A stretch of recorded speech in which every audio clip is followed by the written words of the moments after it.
এটাতে বসবাস করতে থাকে।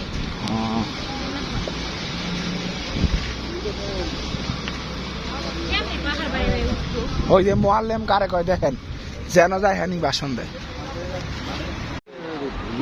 ওইটা প্রথম পাথর দিয়ে মসজিদ বাড়ি নৌসিদ পাঠাইছে। আর এই যে বুড়ি বাড়ি এই জায়গাটাই এই সিমনাতে আছে। কাটা তো গোয়ানে এই যে রাস্তা।